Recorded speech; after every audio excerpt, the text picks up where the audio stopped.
Burchiel. She is known in many circles as the soup lady, depending on which market you go to. Probably in Los Osos is where you're best known, Stephanie? Well, that was my very first market. I started in Los Osos and then ventured up to Cambria. And then about 2 years ago, I started in Morro Bay. Oh, okay. So you hit up several different markets then, 3 a week, and you were you just in Morro Bay before you got here? I was just in Morro Bay. I actually was walking downtown and realized I still had my apron on. But it was a beautiful, windy day in Morro Bay and had a good turnout. So for you, beautiful means cold soup weather. Absolutely. The foggier, the rainier, the windier, the better for soup. We shared one of your recipes on our website. If you go to eatdrinkexplore.com and then click on the recipe section, you'll find Stephanie's version of split pea soup there. Really interesting the way you walk people through that recipe for how to make it, and we can do that coming up here in just a little bit. But you shared a story that at the Los Osos market one time, it was so cold, you sold out of how much split pea soup in about 25 minutes? We went through about 15 gallons of split pea soup in 25 minutes. People elbowing each other and like, get out of the way. Well, one of the big selling points for the soup is you can bring your own mason jar down to the farmer's market and have it filled. And on those especially blustery days, those mason jars come out in droves. And the Los Osos crowd would really be into that too. They are. Yeah, bringing their own stuff. All 3 markets. I have some very, very loyal mason jar customers who come every single week. Good. I see a few new faces every week, but I've got some real dedicated local customers that I'm so appreciative of. You're a local. I am a local. I grew up in Los Osos, out on a beef ranch, actually, out Clark Valley Road. And then ended up off Toro Creek Road, kind of in between Atascadero and Morro Bay. And your family raises Meyer lemons, which I have in my hand right here, and I've already taken my nail and gouged a little piece of the skin and smelled it because it's like perfume. I think it's so wonderful. They're such a fantastic lemon. Yeah, Dad's a farmer and certified organic farmer, and he also grows some organic kiwis as well. So these are organic. They are that I have in my hand here. Certified and USDA certified organic. Oh, that's great. Yeah. And he was a kiwi farmer too? He was. The kiwis didn't totally go his way, and so he is focusing on Meyer lemons. Okay. Yeah. It was a good year for kiwi, I believe, here in California this year. I don't know how your dad's crop. There's quite a few new growers I've been seeing in the markets coming out. Yeah, right. Yeah. So at some point you decided, I need to put a book together with all of my soup recipes. How did that? What was the evolution of that? It really happened organically, I have to say. No pun intended. No pun intended. Yeah. A friend of mine, Sam Peck, who's does all the amazing photography in this book. Beautiful photos if you get the book for no other reason. Absolutely. If you're not a soup maker, if you're not a cook, absolutely just buy it just to see Sam's amazing photography. He's such a purist when it comes to photography. He really no photoshopping, no Instagram. Exactly. No. Sam, he's all about waking up at the crack of dawn to get the right lighting. And I know on the cover we had to go right at the right time so the sun was directly in my eyeballs to shoot that shot. It's so often in my line of work, I've had to have photos taken or video taken at a certain time so that the lighting is right. And usually that right lighting means you're staring right into the sun. Right into the sun. Your eyes are watering and it's so painful. And then you look at the picture, you're like, you look so happy here, but you were probably tearing up. I think so, possibly, after 200 shots. I think we finally got that one cover.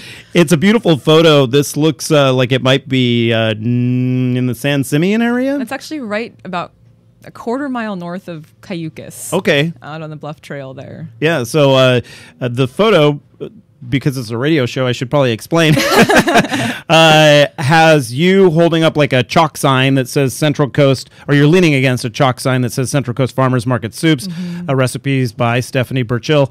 And it is basically the title of the book on the sign. I like that. And the reason we did that is the sign that all of the customers see at the farmers market. So we wanted something kind of familiar and that it was Sam's idea, and it took me a while to be convinced of it, but I love the end result of it. Absolutely. It looks fantastic. Yeah. And so is the farmer's market your main venue for distributing the book? You know, it's actually in about 45 retailers here in San Luis Obispo County now. Wow.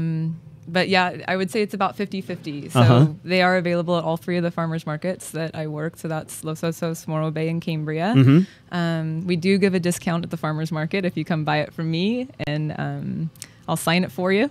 That's you know what? It's great to have a personally signed book by whoever was the author of the book. It is. It's kind of special. And we have a signed book in our hand right now by not just Stephanie, but also Sam. And so you get both signatures, and we are giving it away on Twitter right now. All you have to do is send out a tweet with the hashtag MarketFresh. So hashtag MarketFresh.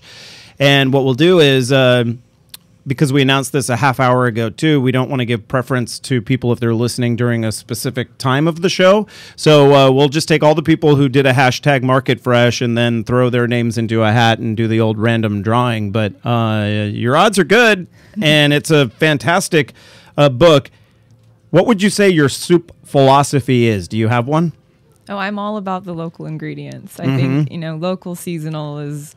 I personally, as a cook, I don't think that there's any other way. There's something just wonderful about buying produce directly from the person who grew it, and even finding out what their families are doing with the vegetables, direct from the grower, and getting tips from the grower. It's kind of a cool philosophy, and that's what I love so much about farmers markets is talking to because really no one knows how to deal with something more than the person who's growing it for years. Absolutely. They've seen it in every form, right? Yeah, and they go home and they probably have a box of it. And what am I going to do? How am I going to prepare all of this kohlrabi? You have to get creative. You absolutely do. And I get some of my best soup recipes from the actual farmers market vendors. And so the split pea recipe that you have in here, and let's face it, the Central Coast is really well known for split pea soup because of the Anderson's signs, billboards that have dotted the Central Coast for decades. When I was a little kid, we won't talk about how long ago that was, but we would take trips from the Bay Area down to Los Angeles. Most of the time we would not cut over to 5. We would come down 101. And we'd start seeing those billboards, Anderson split pea soup coming up in 120 miles or whatever it was. Effective marketing, I suppose. Right. Now, the Anderson split pea soup, I think, has like bacon or ham in it or something. Right. Yours is the vegetarian version. Yeah, all my soups are vegan. And it's kind of my culinary background is in vegan cooking. And from a woman who grew up on a cattle ranch. Right. Sweet irony. Right. I love it. I absolutely love it. And your trick for the split pea soup has to do with the way that you boil the peas. Exactly. Everything that anyone will ever teach you about cooking soup is low and slow. You want to bring it to a boil over very, very low heat, simmer it over very, very low heat. My trick to split pea is to do the complete opposite of that and just crank up the heat. And I call them the little volcanoes that form, and you get these huge boiling bubbles of split pea, and you have to be on it. It's not one you can walk away from, but because it could really just make a mess of things, or right? Blow up, or all kinds. And there's been a couple of kitchen accidents, but. And so low and slow does not work with your version of the split pea soup. Not with my version of split pea soup. I also adamantly put in heirloom carrots, so all those beautiful pink and yellow and purple carrots. Purple, But you got to be careful. You want to get the purple carrots that are actually orange in the inside, not purple all the way through, or you'll get really awful colored split pea soup. Oh yeah, something more like The Exorcist. Yeah, you don't want that. So you probably don't want that, right? No. You recommend soaking the peas overnight before? I do. I think in my philosophy of that really rapid boil, I think to actually give them a little bit of a head start is kind of an advantage. Yeah. You don't have to soak them, but I do. Do you ever use pressure cookers? I have in the past. I don't for my soup business. Yeah. I like to have a little bit more control than a pressure cooker will give you, and It's really because you miss by 30 seconds or so. you're done. And you're way off. Exactly. Yeah. Exactly. Yeah. And I really like to build my flavors, and I think just having an open simmering pot of soup allows me to do that. Start with the caramelized onions, and then get your all your dried herbs and spices. I actually have used some of Anna's spices. Oh, cool. Uh-huh. And then I love the camaraderie with farmers markets. Such You came in family. and you're, I miss seeing you. I'm not at that market much anymore, and that sort of thing. We are speaking with Stephanie Burchiel. She's the author of Central Coast Farmers Market Soups. We will continue our conversation in just a moment. You're listening to Market Fresh right here on Crush 92.5. It's Market Fresh on Crush 92.5 FM. California business owners, entrepreneurs, farmers, authors, and other professionals, this message is for you. We're looking to highlight those of you who give back to the community, care about the environment, and have the health of our state as part of your business model or focus. Our new California Love website is in the beta testing phase. So, during the next few months, we're offering free listings to qualified people or business entities. It's a win-win situation. You help populate our site with quality, locally owned California companies, and we help direct customers to your business or product. Simply head over to caluv.com. That's CA as in California, LUV as in a cute way to spell love.com, and enter the information for your business today. Why wouldn't you? It's easy and it's free. caluv.com, the California Love Business Recommendation Tool. Hey, farmers market fans, listen up because we're launching a new show just for you. Join the Eat, Drink, Explore radio network each Thursday evening from 5:30 to 6 for a healthy dose of recipe sharing and food news. We broadcast our show live from the historic downtown San Luis Obispo Farmers Market, but the information shared is designed for anyone who has a love of fresh, seasonal produce and locally made artisan treats. So whether your favorite market is located at San Francisco's Ferry Plaza in downtown Santa Monica, or if you're simply a member of a CSA, you'll love our weekly Market Fresh, available live each Thursday evening at eatdrinkexplore.com.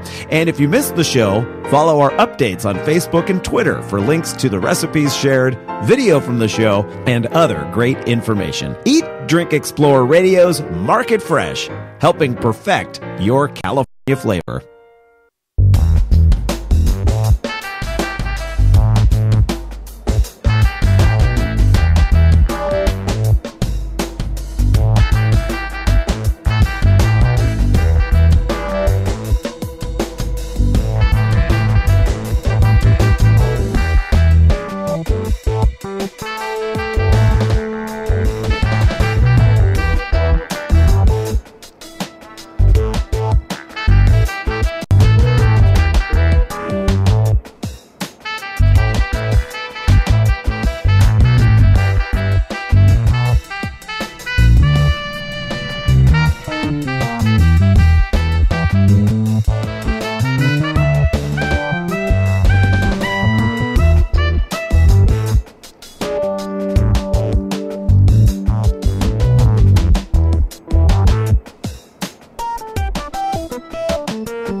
Market Fresh, broadcasting live from the heart of downtown San Luis Obispo. Here's your host, Randall White.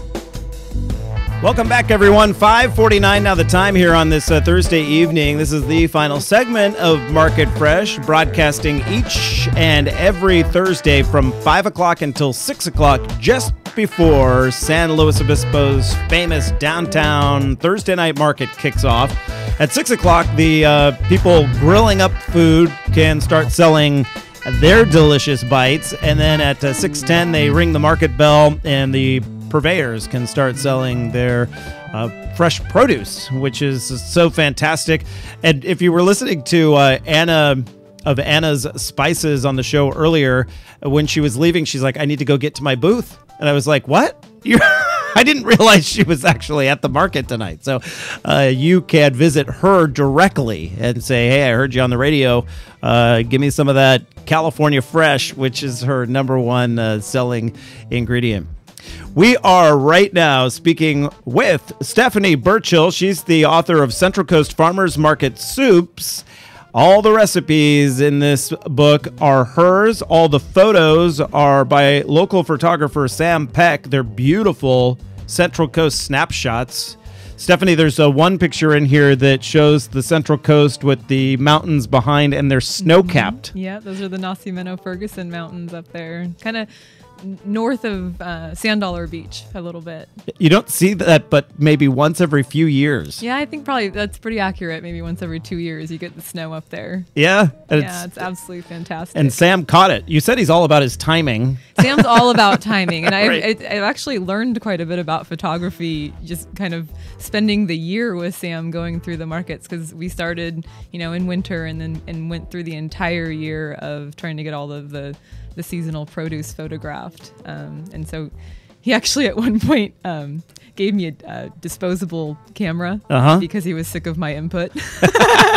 Said, here, take them yourself if you Yeah, don't. exactly. And as you can see, he is a professional. He really is. Stephanie is the woman behind all the recipes in this book. You may know her as the soup lady or the soup woman at any given market. Most notably, probably I call it the Los Osos market, but it's actually Baywood, right? Baywood Park. Baywood Park. But like I said yesterday, it's kind of all the same. Right. I never know if that's something that people will get angry about, because really, like, Shell Beach is technically part of Pismo, that sort of thing. I grew up in Los Osos, and to You- me, Los Osos is Los Osos. Yeah, you're like, it's okay. It doesn't matter. We do have her Central Coast split pea soup recipe online, and right there in the recipe, you will see a couple of references that say, see page 79 of the book, when it has to do with soaking the peas overnight or cooling down the soup for refrigeration, preparing it for refrigeration.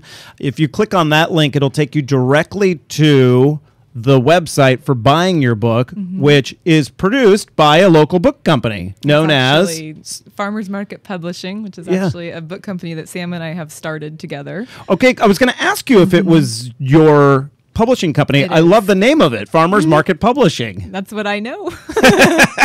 Exactly. And so you can go to farmersmarketpublishing.com. You can. And if you don't find it through the links within the recipe. But I highly recommend going to the recipe because it's a version of vegan split pea soup. And from what I understand, it sells out really quickly. What are some of your other favorite springtime soups in here? I saw a beautiful picture of asparagus, and that's one of my tops. It's really exciting when asparagus first starts coming into the market, because it's kind of the arrival of spring. In a way, asparagus, it signals that it's time to get going on the spring vegetables. And Mother Nature just did that for us yesterday. Was the official start of the vernal equinox. Day early or day late, something like that. It was a day early. It was like 4:06 in the morning or something. Our time is when the vernal equinox hit. But today's the first full day of spring, and so you can start looking soon for that spring asparagus. It's really great. And you recommend is the cream of asparagus soup? There's a cashew cream of asparagus soup. So the cream is a cashew cream. It is. So it's raw cashews and a little bit of filtered water pureed up into a really fine cream. And I think it's just as good as a heavy cream substitute. I agree. I had a wonderful, wonderful enchilada dish down in Manhattan Beach, and the chef is not a vegan. The restaurant does not cater to vegans, but it's their number one selling item. And their cream was either cashew or macadamia nut. I can't remember, but it was a nut cream. Exactly. And I couldn't stop eating the enchiladas. They were so delicious. I want to start making some of those creams at home myself. Yeah, they're really easy to make. I would recommend, if you don't have like a really super commercial blender, that you soak your cashews. Okay. And then rinse them really well, and then you can just make them just with your normal blender at home same one you make your margaritas with. It makes sense because cashews have that sort of buttery taste anyway. They do. And they're buttery, but they're also very neutral. And so I know a lot of vegan chefs will actually use them in more of a sweeter application, or I definitely go more the savory route. And you do have to temper them, kind of similar to the way that you would temper adding any kind of dairy product to your soup, which means that you bring it to the same temperature as the soup or whatever sauce you're putting in. And then add it? And then add it. Okay, I was going to ask you my next question, and I think this probably falls along those lines. What are some just major no-nos when you're making soup? And the last thing you want is for all your ingredients to separate, right? Well, absolutely. Absolutely, especially in soup. I think the number one no-no is burnt garlic, because the tiniest amount of burnt garlic in the soup will make the whole thing taste like burnt garlic. Permeates everything. It does. It's the strongest flavor, and obviously over-salting soup is a tough one. And there's actually a couple tips and pointers for what to do if that should happen. Oh, good. Yeah. I had an over-salted soup just the other night. It was really, everything about it was delicious except there was too much salt. Right. It was made at a restaurant, and I continued to eat it just because I wanted it, you know. Exactly. But over-salting, I couldn't agree with you more. That's just a tough one. And the whole time you're eating it, you know how terrible it is for you how on good top it of it. could be. Yes, exactly. Do you recommend using sea salt? I do use sea salt. I use a pure sea salt. I think you get a little bit more bang for your buck as far as sodium goes. Right. So you can use about half the amount of sea salt you can if you were using a conventional table salt. Well, Stephanie, you were nice enough to give us a signed copy of the book. Both you and Sam signed it, of Central Coast Farmers Market Soups. We'll put the word out one more time, and then following the show at some point, we'll check to see how many people used the hashtag MarketFresh using their Twitter accounts, and then we'll pick one of those names, and hopefully it's a local that can just come by the studio here and pick it up. That'd be nice. So, exactly. Hand it over. Stephanie Burchiel, thank you so much for joining us. Thank you so much.